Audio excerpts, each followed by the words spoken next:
Bonjour monsieur Delorgeril, bonjour à tous. Aujourd'hui, j'ai vraiment, la chance et l'honneur de pouvoir échanger avec vous. Je respecte énormément votre travail et je vous remercie vraiment, d'avoir accepté mon invitation. Donc juste avant qu'on rentre vraiment dans le vif du sujet, est-ce que vous pouvez vous présenter pour les personnes qui vous ne connaissent pas encore? Alors, je suis médecin, je suis diplômé en cardiologie, j'ai été chercheur au CNRS. Vous voyez mon âge, maintenant je suis évidemment retraité du CNRS. Mais par contre, je continue à avoir des entretiens pédagogiques sur rendez-vous ou bien de l'expertise. Et pour me contacter, on passe par mon blog michel.delorgeril.info. Maintenant, ma carrière, hein, et si vous faites appel à moi, c'est parce que j'ai fait parler de moi. D'une part, par de très nombreuses publications scientifiques concernant la prévention des maladies cardiovasculaires, essentiellement. Et puis j'ai publié des livres, plusieurs livres. Hein, par exemple, celui-ci, hein, c'est le dernier publié. Mais j'ai aussi beaucoup travaillé sur les vaccins, sur la médecine des vaccins. Je fais partie des gens qui disent que la médecine des vaccins n'est pas scientifique. Alors là, j'ai une douzaine de livres hein, sur la question des vaccins. Je ne connais pas d'autres scientifiques français qui aient autant publié sur ce sujet. Et évidemment, la, la, la, la pandémie Covid-19 a été l'occasion hein, de bien voir comment fonctionnait la médecine des vaccins, comment fonctionnait l'épidémie, etc. Et j'ai publié aussi ce livre dont je suis très fier, hein, qui est un très bon livre sur en fait l'histoire vécue par les professionnels de la Covid-19. Alors je sais que c'est un sujet qui est hors sujet pour vous aujourd'hui, mais en prévention cardiovasculaire, ça a beaucoup d'importance parce que aussi bien le virus Covid-19 que les vaccins anti-Covid ont joué un rôle très important dans l'épidémiologie des maladies cardiovasculaires. Et on le sait pourquoi, hein, c'est parce que le virus et les vaccins provoquent l'apparition dans notre organisme d'une protéine spike qui favorise la coagulation et donc qui favorise, c'est parfaitement démontré, hein, qui favorise l'infarctus et l'accident vasculaire cérébral. Voilà, voilà. OK, OK, parfait. Voilà, on va rentrer un petit peu plus dans le concret et du coup, votre domaine d'expertise qui sont les maladies cardiovasculaires. Aujourd'hui, ça fait des années, voire même plutôt des décennies, que le grand public entend que, le cholestérol est, responsable des maladies cardiovasculaires, des maladies cardiaques, que c'est mauvais pour le cœur. Ils ont clairement fait le cholestérol l'ennemi public numéro un. Est-ce que d'après vous, cette peur du cholestérol, est-ce qu'elle est vraiment justifiée? Non, non, non. Alors ça, alors, il y a eu une évolution hein, dans l'histoire, je dirais, du cholestérol. En résumé, pendant de très nombreuses années, on a accusé le cholestérol de boucher les artères, comme on dit. Il y a eu de très nombreux travaux pour vérifier ben, qu'est-ce qu'il y avait dans les artères. Et dans les artères, il n'y a pas de cholestérol. Donc, y compris dans les artères bouchées. Hein. Donc, la plaque d'athérosclérose elle est pas remplie de cholestérol. Ça, c'est des bêtises que l'on voit toujours dans les médias. Hein. Si vous allez sur Google et que vous tapez athérosclérose, vous allez voir des dizaines, voire des centaines de graphiques montrant des artères avec du cholestérol qui bouchent l'artère. Mais il n'y a jamais de photos d'anatomopathologie, c'est-à-dire des photos d'artères des vraies artères de personnes qui sont décédées d'un infarctus, où on voit du cholestérol qui bouche l'artère. Ça n'existe pas. C'est complètement fantasmé. Alors, depuis quelques années, on va dire depuis 25 ans à peu près, le discours des conventionnels a changé. plus personne n'ose, sauf des médias ou des gens extrêmement naïfs, continuent de dire que le cholestérol bouche les artères, mais les experts, que je ne considère pas comme experts, mais qui se présentent comme experts, les académiciens, les professeurs, les autorités sanitaires, les sociétés savantes, etc., ne disent plus que le cholestérol bouche les artères. Le discours a changé. Maintenant, on dit il est important de prendre des médicaments anti-cholestérol, les fameuses statines, mais il y en a d'autres, il y a d'autres médicaments, mais c'est essentiellement ces médicaments, les statines, qui sont prescrites. Et l'argumentaire est, si vous prenez ces médicaments antistatines qui diminuent le cholestérol, vous diminuez votre risque cardiovasculaire. Et comme on sait que le cholestérol est en fait, ne bouge pas les artères, en fait, il est innocent, on devrait fournir des explications de cette supposée efficacité des médicaments anti-cholestérol. Et là, on n'a aucune explication. Ouais, on sait bien que l'infarctus est dû à la formation d'une thrombose. Les médecins disent thrombose, les patients disent un caillot dans les artères, soit dans les artères coronaires, dans l'infarctus du myocarde, soit dans les artères cérébrales.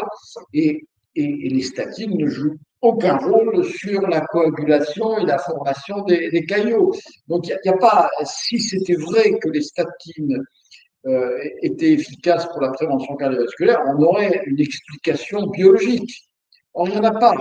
Il n'y en a pas. Alors, vous allez me dire, oui, mais il y a de très nombreuses études qui ont montré que lorsque l'on prenait des statines, on diminuait le risque cardiovasculaire. Alors ça a été, c'est vrai, il y a des études qui l'ont montré, mais depuis à peu près 20 ans, un certain nombre d'experts, dont moi, on a repris ces études démontrant l'efficacité des médicaments anti-cholestérol, et on est arrivé à la conclusion que ces études ne valaient rien. C'était de la très mauvaise science. C'était aussi mauvais, si vous voulez, que les études testant les vaccins anti-Covid. Scientifiquement parlant, ça vaut rien. Et vous voyez, là, j'ai ressorti pour vous un article fait par un copain américain, et il énumère les 30, c'était en 2018, vous voyez, donc il énumère une trentaine d'études testant les statines dans la prévention cardiovasculaire. Et si vous faites le total, vous dites, mais non, ça joue pas, ça marche pas, c'est inefficace. Mais comme depuis 40 ans, les experts, les professeurs, les académiciens, les autorités sanitaires disent qu'il faut absolument prendre ces médicaments pour diminuer le risque d'infarctus, ils ne peuvent pas du jour au lendemain dire excusez-nous, on s'est trompé, on a été trompé par l'industrie pharmaceutique et ses complices, et ils ne peuvent pas revenir en arrière. Parce qu'à ce moment-là, on va leur dire attendez, là, il y a des effets indésirables de ces médicaments, vous n'en tenez jamais compte, mais il y a des gens qui ont été en souffrance à cause de ça. Alors, on fait quoi là?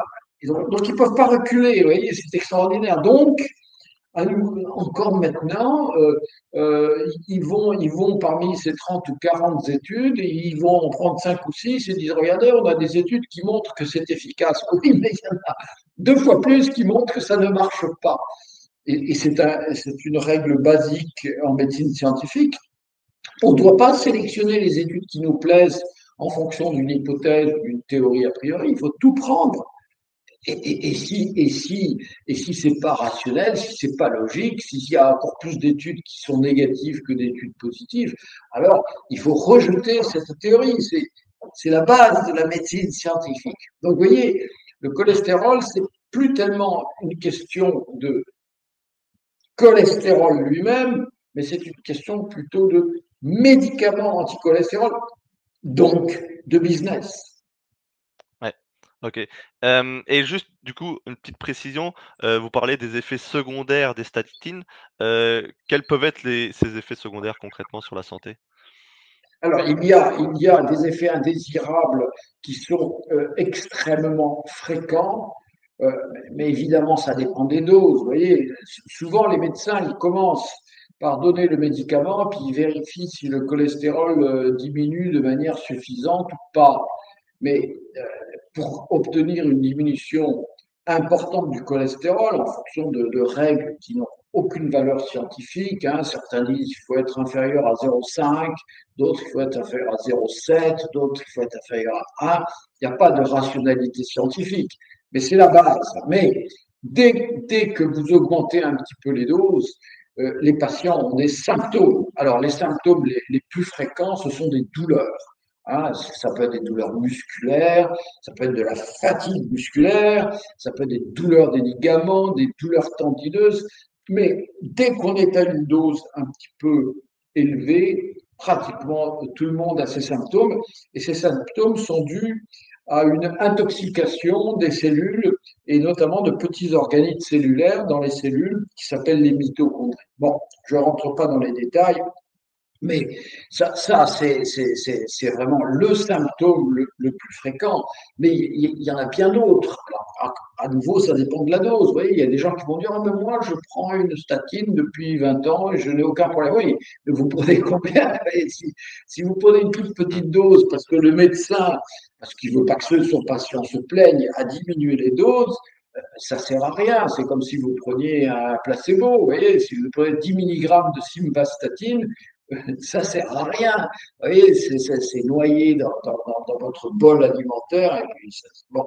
Et dès que vous avez un effet sur le cholestérol assez significatif, alors très souvent il y a des symptômes. Donc il y a les douleurs, la fatigue, il y a des gens qui font de la dépression, il y a des gens qui développent un diabète, il y a des gens qui font une toxicité rénale, et tout ça, vous voyez, n'est généralement pas déclaré par les médecins. Il y a une faillite littéralement de la pharmacovigilance parce que, et on revient à l'idée initiale, si pendant des années vous avez dit ce médicament est miraculeux et vous sauve la vie, vous ne pouvez pas du jour au lendemain dire oui, mais je m'excuse, c'est vrai que c'est toxique et que voilà, ben, votre diabète, vos douleurs.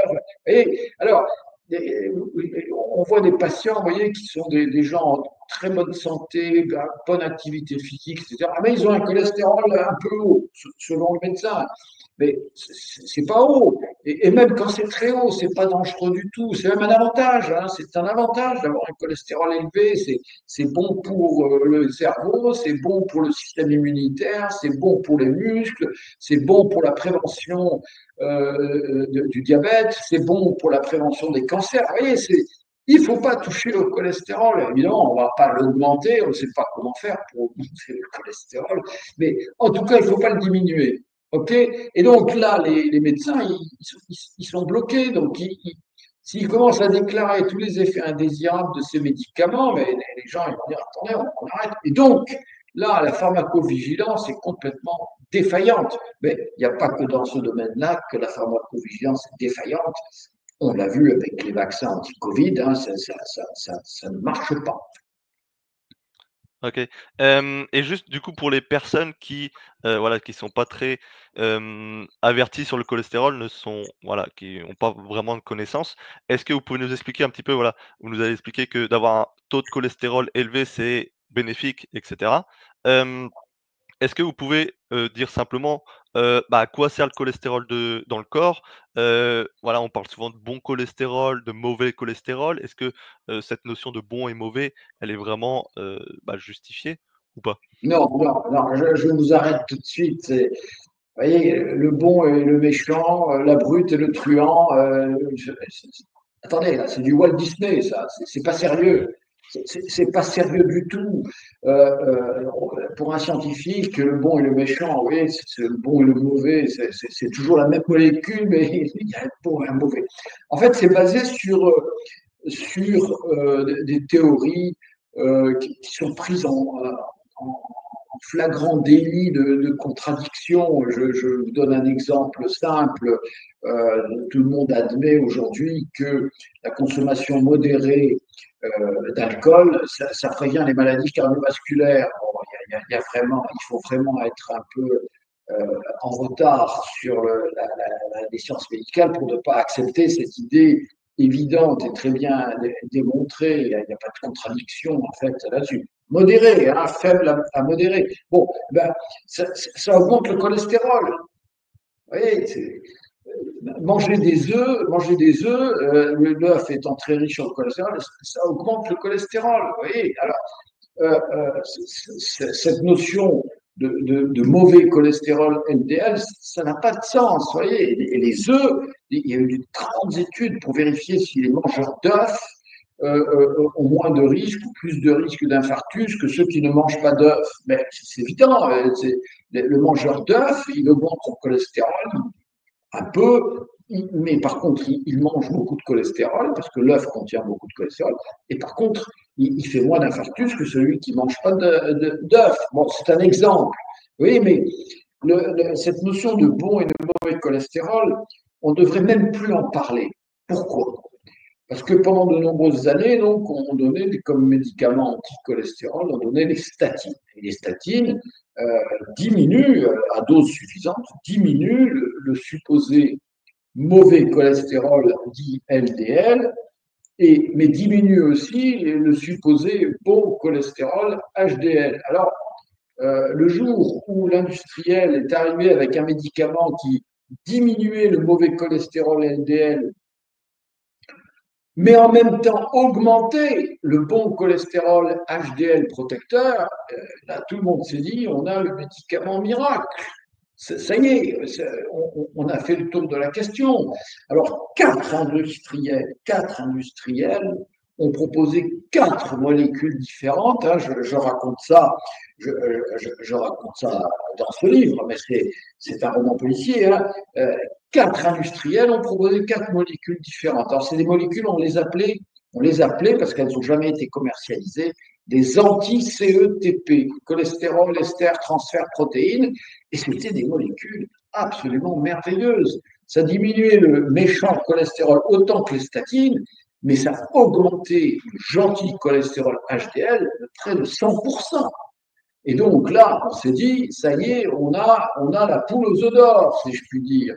Et donc, on a fait des grands essais cliniques, placebo contre anti-CETP, et avec des milliers de patients. Les études ont été publiées dans les plus grandes revues médicales, le New England Journal of Medicine, etc. Et le résultat, c'est quoi? Totalement négatif, totalement négatif, et même avec des effets indésirables. Et donc, c'était un échec complet.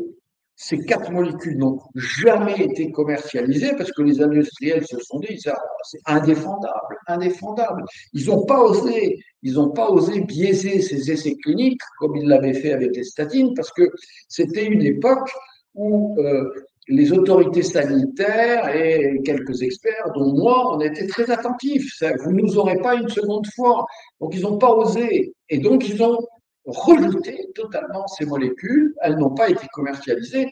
Mais la conséquence évidente qui aurait dû être tirée de ça, c'est que toute la théorie du cholestérol, le bon, le mauvais, la protection et tout ça, c'est par terre, ça a disparu, c'est indéfendable, ça n'est plus défendable. Vous voyez, bon, voilà, hein, c'est pour dire le bon, le mauvais, ça c'est fini, c'est l'histoire ancienne, c'est au mieux, au plus gentil, hein, c'est Blanche-Neige et les sept nains, grosso modo. Mmh. Ouais, OK. Je voulais juste revenir sur un point, dans le sens où, hem, qu'est-ce qui détermine, notre niveau de cholestérol, pardon? Dans le sens où, est-ce que c'est uniquement l'alimentation ou est-ce que, le cholestérol viendrait, hem, répondre à une situation, un état physiologique, particulier? Je dans le sens où, moi ce que je remarque, c'est qu'il y a, on va dire, la majorité des personnes, alors vous allez peut-être me corriger si j'ai tort ou pas, qui sont plutôt en surpoids, ont tendance à avoir un cholestérol trop élevé. À l'inverse, les personnes qui sont plutôt fines, je parle vraiment pour la population en général, hein, qui vont avoir un cholestérol plutôt bas et du coup avoir tendance à développer des maladies neurodégénératives à long terme, et cetera. Et dans l'exact opposé, hem il y a des personnes qui sont, anorexiques et qui ont un taux de cholestérol qui est extrêmement élevé, à 8 ou 9. Est-ce que, ce niveau de cholestérol répondrait à une, situation particulière physiologique, un état de santé? Est-ce qu'il y a vraiment que l'alimentation qui compte? Est-ce que voilà, quel est, votre avis, là-dessus? Non, alors le niveau de cholestérol, il répond à une multitude de facteurs. Alors, il y a une prédisposition génétique, soit d'avoir un cholestérol élevé, soit d'avoir un cholestérol bas. Euh, voilà, on n'est pas tous égaux. Mais alors, avoir un cholestérol bas pour des raisons génétiques, c'est catastrophique, hein, parce que c'est associé à toutes sortes d'anomalies. Hein, c'est le SLO syndrome, c'est toutes sortes de choses. Ça, c'est absolument inconnu de la médecine conventionnelle parce qu'on ne le cherche pas. Quand on voit un cholestérol bas, le réflexe du médecin, c'est dire, donc vous avez de la chance. Pas du tout, pas du tout. Avoir un cholestérol bas, on l'a vu encore avec la Covid, hein, ça favorise les maladies infectieuses, c'est pas bon pour les neurones, etc. Et d'ailleurs, quand des bébés ont une maladie génétique avec un cholestérol bas, ils ont de très graves anomalies. Les homozygotes ne sont pas viables. Vous voyez, donc il y a une prédisposition génétique à avoir un cholestérol plutôt élevé ou plutôt bas. Ensuite, il y a le mode de vie, hein, comme je vous ai expliqué, la nutrition ou l'exercice physique joue un rôle important. L'exercice physique augmente le cholestérol et ne le diminue pas. Dans la nutrition, vous avez certains aliments qui augmentent le cholestérol, par exemple l'alcool, même à dose modérée. Et puis, vous avez des types de graisses, hein, qui ont tendance à augmenter ou à diminuer le cholestérol. C'est bien connu, on en a fait toute une histoire, les graisses saturées, ça augmente, les graisses non saturées, ça diminue.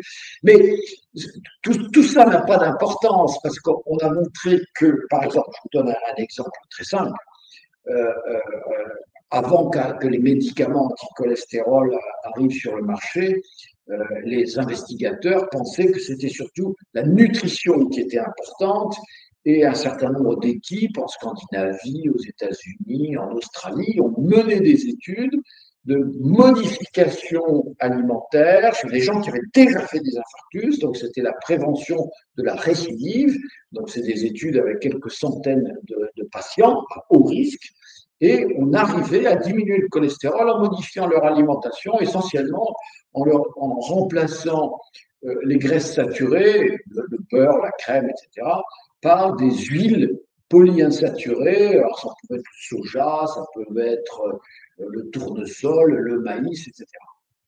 Et on obtenait des diminutions significatives du cholestérol, 15-20%. Vous voyez. Et donc, on s'attendait à avoir des effets protecteurs. Rien du tout. Ça ne marchait pas du tout.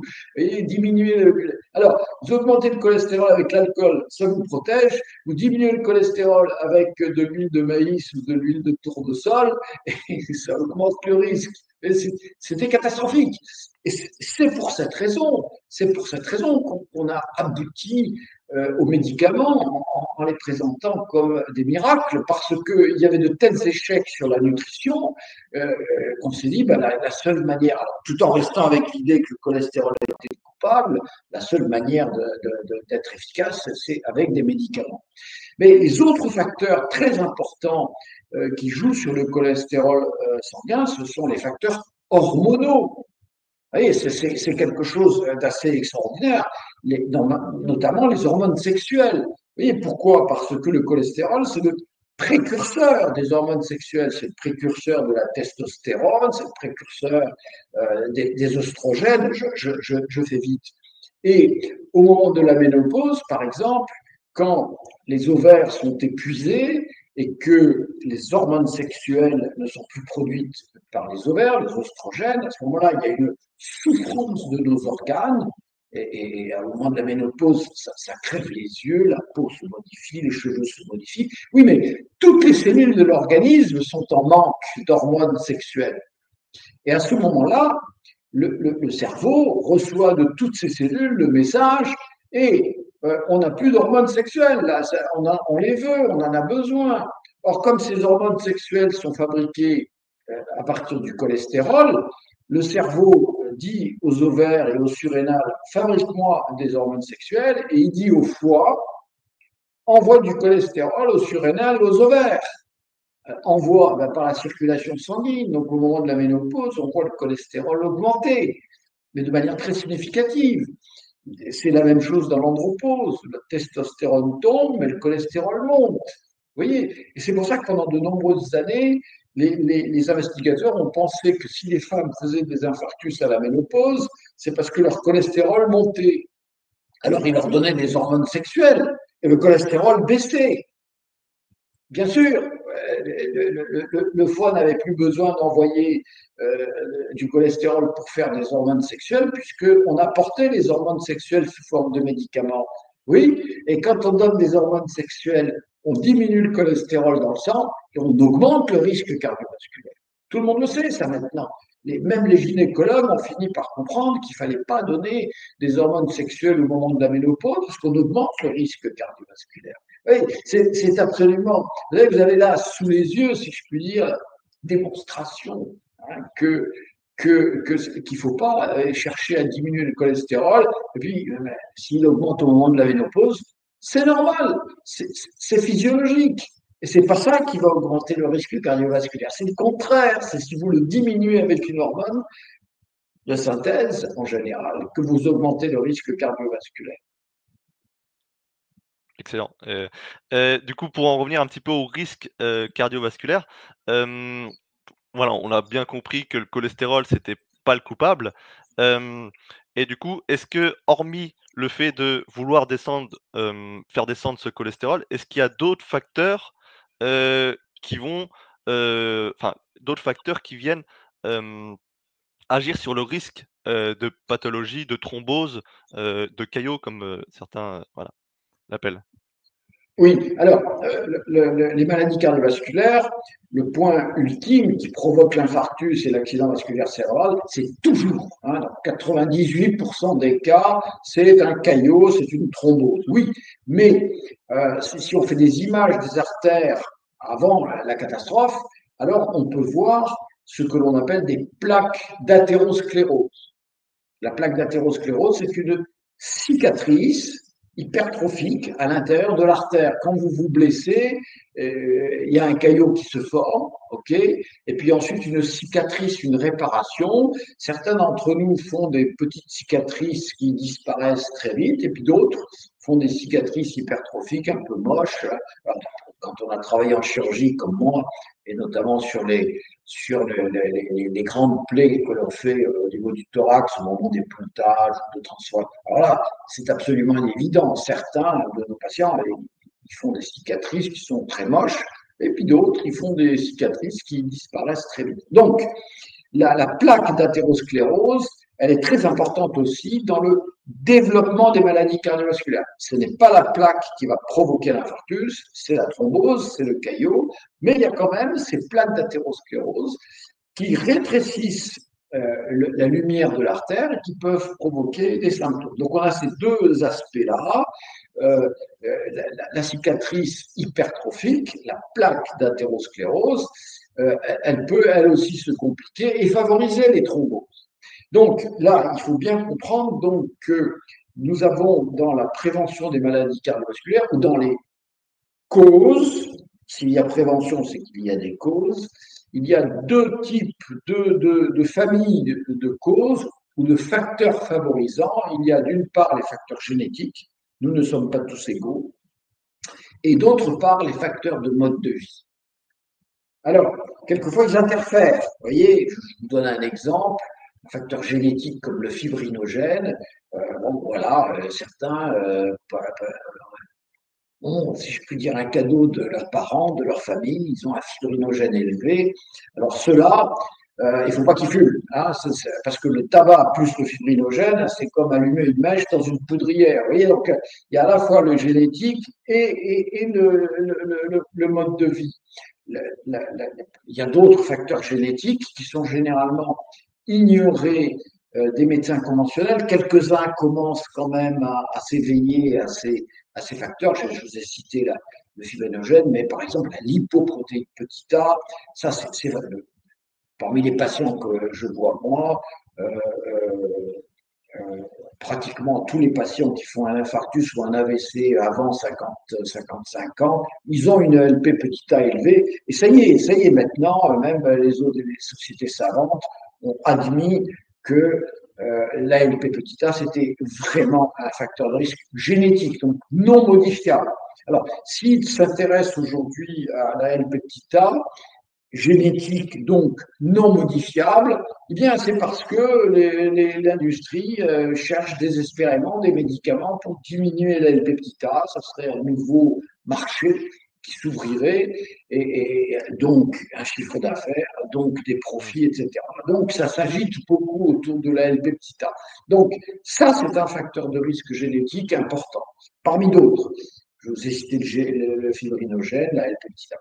Maintenant, les facteurs de mode de vie sont évidemment très très importants. Donc, je les décris dans ce livre, je les décris dans d'autres livres. Hein. Je les avais décrits aussi dans ce livre-là, qui est publié 15 ans avant celui-là, mais c'est une suite logique hein, de tout ce que nous avons appris pendant ces 15 années. Okay. Et donc, le mode de vie est fondamental. Alors, parmi les facteurs du mode de vie fondamentaux, il y a bien sûr le tabac. Mais le tabac, aujourd'hui, la très grande majorité des patients que je vois après un infarctus ou un AVC, ce ne sont plus des fumeurs. C'est vraiment un facteur de risque chez les personnes d'âge moyen qui a disparu. La sédentarité, c'est-à-dire l'absence d'activité physique régulière, c'est aussi un facteur qui favorise les accidents cardiovasculaires. La nutrition, bien sûr, ça c'est absolument fondamental. Hein. C'est nous qui avons démontré que la meilleure façon de se prémunir des accidents cardiovasculaires, eh bien, c'était la diète méditerranéenne. C'est indiscutable. Quand nous avons publié nos papiers, nos articles scientifiques, beaucoup de gens à l'époque disaient oh là là, c'est trop compliqué, ou bien c'est trop beau pour être vrai. Et puis, 25 ans plus tard, ça a été confirmé absolument partout dans le monde. Plus personne n'ose le contester. Bon, ça c'est la nutrition, c'est très important. Il y a d'autres facteurs. Hein. Alors, par exemple, je vous ai dit, le virus Covid-19 et les vaccins, parmi d'autres, là, ça c'était évident, ça c'est survenu sous nos yeux là pendant la pandémie. Voilà des facteurs qui favorisent les thromboses, qui favorisent les infarctus. Vous avez aussi des facteurs, je dirais, psychosociaux, comme je l'explique dans le dernier livre, hein, être soumis à une souffrance. C'est pas le stress, hein, le stress c'est la vie, non, mais une souffrance familiale, conjugale. Vous voyez, vous avez 60 ans et puis votre conjoint développe un Alzheimer précoce. Votre vie est bouleversée, il va falloir s'en occuper minute après minute. Vous voyez, vous êtes un aidant d'un souffrant, mais vous êtes aussi dans la souffrance. Et c'est bien autre chose que du stress. Bon, ça, c'est la famille, mais ça arrive aussi dans des familles plus jeunes. Hein. Si vous avez un autiste à la maison ou un grand handicapé à la maison, attendez, votre vie est bouleversée. À nouveau, vous êtes un aidant, mais vous êtes un aidant souffrant parce que votre vie est. Bon. Après, il y a tout le contexte professionnel. Oui, je ne rentre pas dans les détails, mais il y a des gens qui sont harcelés par leur direction. Inversement, vous avez des petits patrons qui sont harcelés par les syndicats, etc. Et ça c'est des choses terribles que les gens me racontent. Hein, ils disent, mais il faut les laisser dire, il faut leur faire raconter. Oui, alors vous allez me dire, oui, mais qu'est-ce que vient faire la souffrance dans le risque d'une thrombose? Mais bien sûr que oui, si vous êtes dans la souffrance, votre système nerveux autonome, il est autonome, donc vous pouvez aller voir un psychanalyste et il est autonome. Ça agit. Ce système nerveux autonome, vous savez, l'équilibre sympathique-parasympathique, ça agit sur l'endothélium de l'artère, et l'endothélium de l'artère, c'est la couche cellulaire dans l'artère qui sécrètent des substances antiplaquettaires, anticoagulantes, vasodilatatrices, etc. Donc, si votre endothélium est dysfonctionnel parce que votre système nerveux autonome est dysfonctionnel, parce que vous êtes en souffrance, alors, vous voyez, si ça s'ajoute à du tabac ou à Dieu sait quoi, à quel autre facteur, génétique par exemple, alors c'est la route, l'autoroute pour un accident cardiovasculaire. Vous voyez, c'est pas simple. C'est pas simple. Juste Et une petite pour précision. Juste une petite précision, quand vous dites l'endothélium, des artères, ça veut dire que ça va participer à la formation de plaques d'athérosclérose, c'est ça?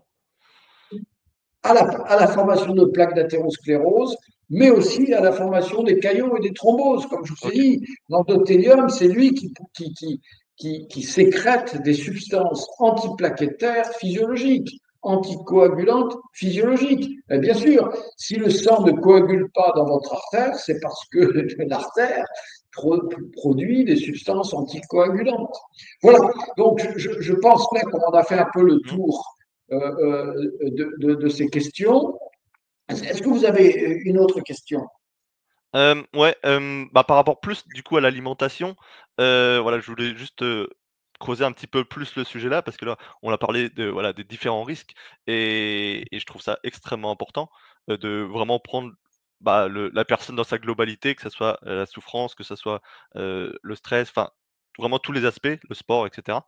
Mais en termes de nutrition, est-ce que, hem il y a des micronutriments? Est-ce que, il y a des aliments spécifiques? Est-ce que voilà, il y a des on pense, je pense notamment à la vitamine K2 qui est extrêmement protecteur pour les artères, d'autres choses qu'il faut, OK, je me trompe.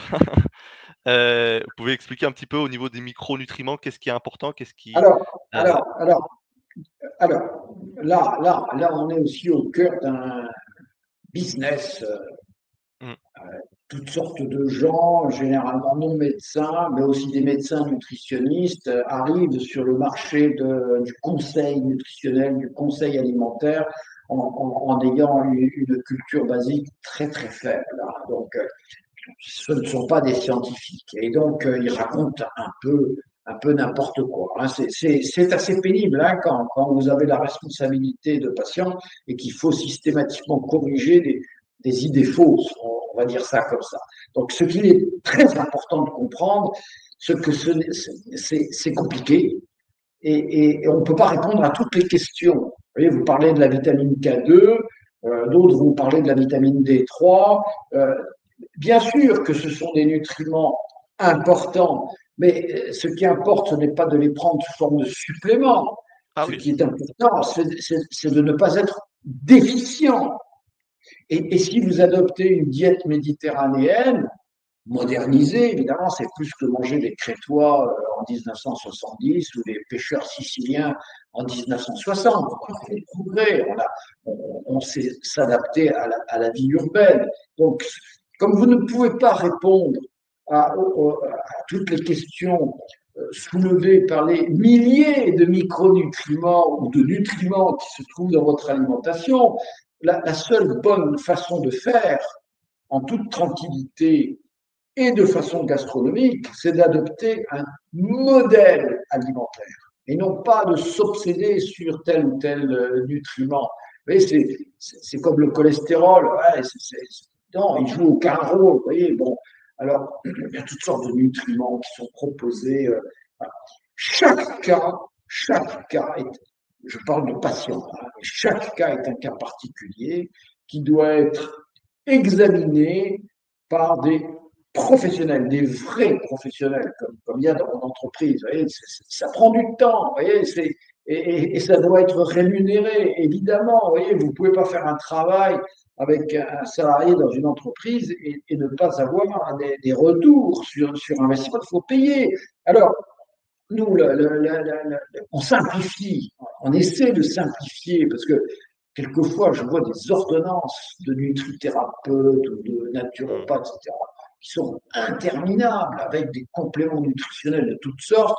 Souvent, ce sont des gens qui ont des relations avec des industriels des compléments nutritionnels, mais c'est pas bon, vous voyez, c'est Mmh. impossible. C'est pas parce que vous prenez 50 comprimés tous les jours de tel ou tel micronutriment, etc., que vous protégez votre santé. Vous protégez votre santé si vous avez un modèle alimentaire. Et donc, on est connu dans le monde entier, nous, parce qu'on a défini comment il fallait manger pour se protéger des maladies cardiovasculaires, mais aussi des cancers, de la dépression, de l'Alzheimer, du diabète, etc.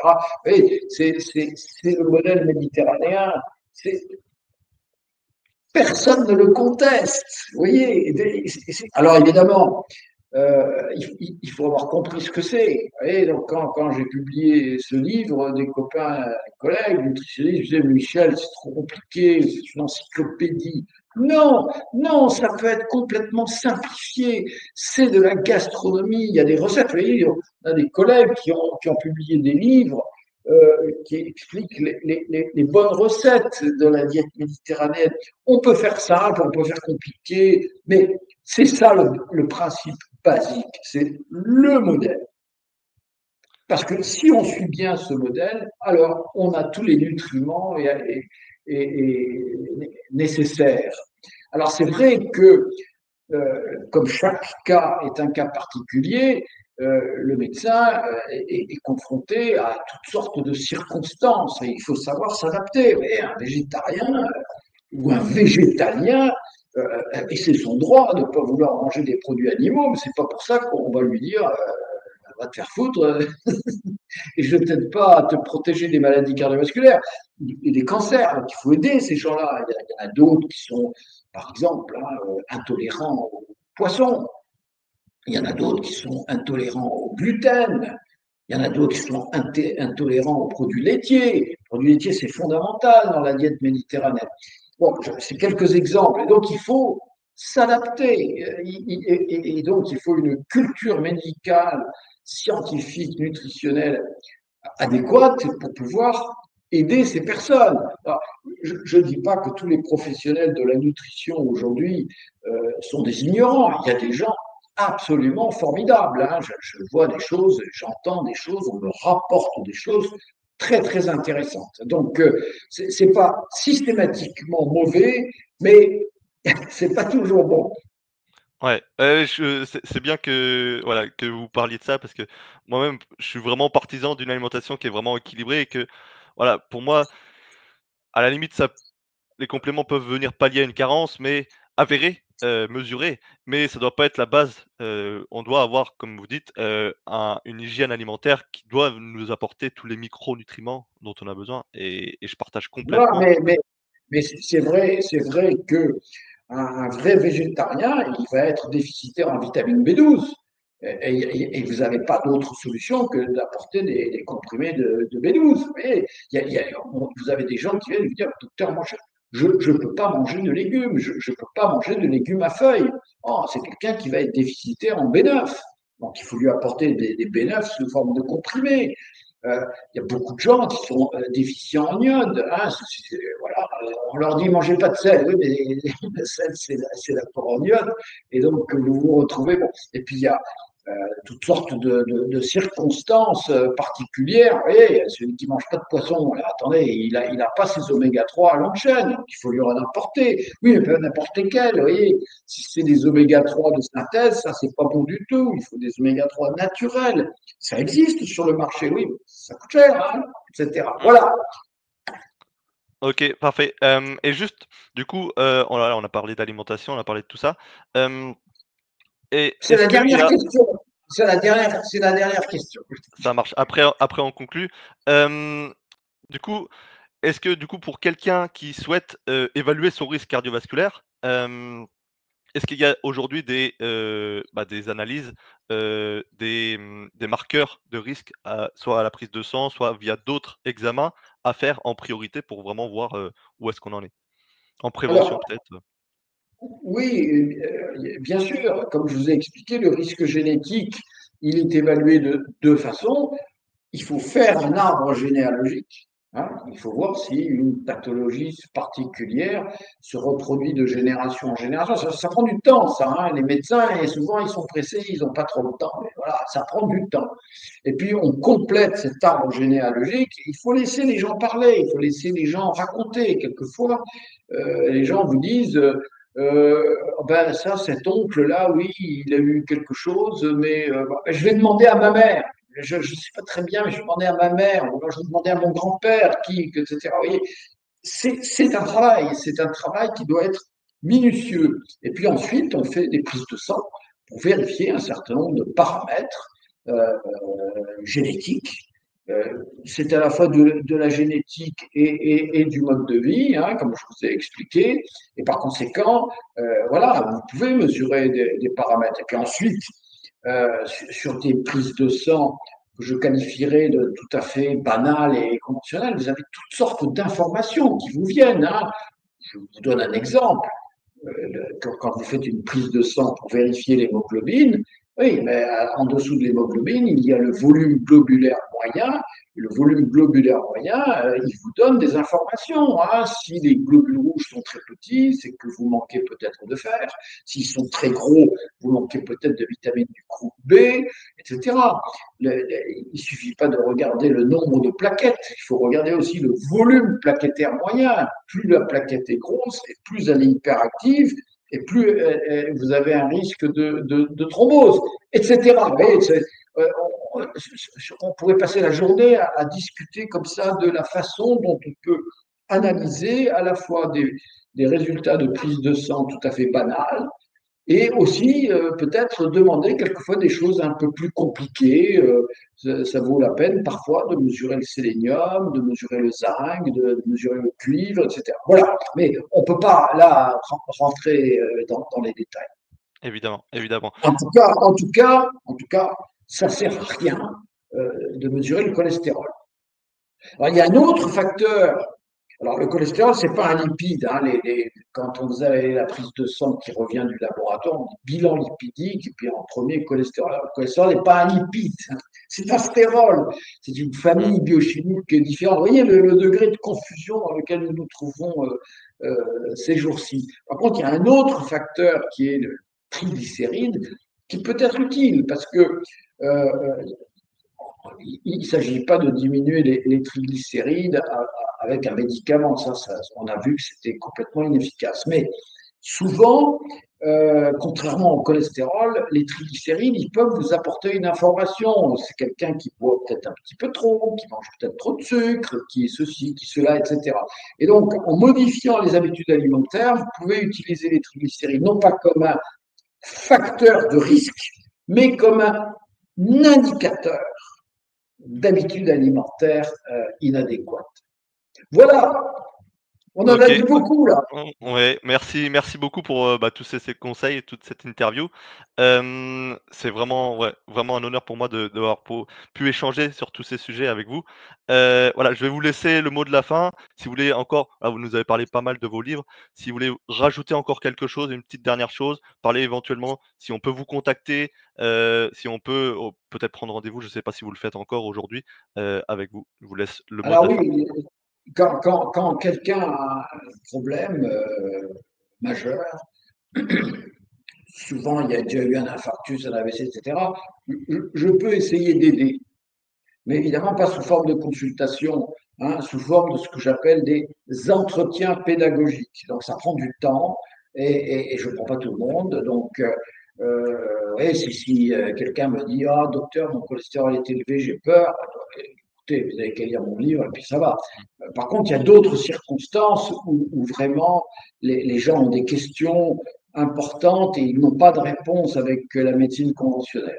Donc là, on me contacte via mon blog michel.delorgeril.info. En haut à droite, sur la page d'ouverture, il y a contact. On tape sur contact et là, on suit le guide. On me pose la question et si je me sens capable d'aider, alors je réponds. OK, parfait. De toute façon, je mettrai, toutes vos coordonnées, dans la description de la vidéo, partout et voilà et je vous remercie du coup. Alors, il y a aussi une autre manière d'avoir des informations importantes, c'est que je suis associé à une société suisse à Lausanne qui met en ligne 2 fois par semaine des vidéos que j'enregistre. Hein, ça s'appelle Total Santé, donc à Lausanne. Et donc 2 fois par semaine, vous voyez, c'est des vidéos courtes, mais où je donne des informations, à mon avis, très importantes et très utiles et que généralement on ne trouve pas ailleurs. Voilà, ça OK, c'est une autre source d'information, en plus de mes livres. mais aussi, et presque surtout, les articles scientifiques, hein, des centaines, que j'ai publiés pendant mes 50 ans de carrière de médecin. Évidemment, Voilà. évidemment. Je mettrai évidemment tous les liens dans la description, du coup, pour les personnes, bah, qui veulent en savoir plus, qui veulent vraiment prendre leur santé en main. Et voilà, je vous remercie, vraiment et voilà. Eh bien, Merci, c'est moi qui vous remercie de votre invitation. Allez, bye à bye à bientôt, tous. Au revoir. au revoir.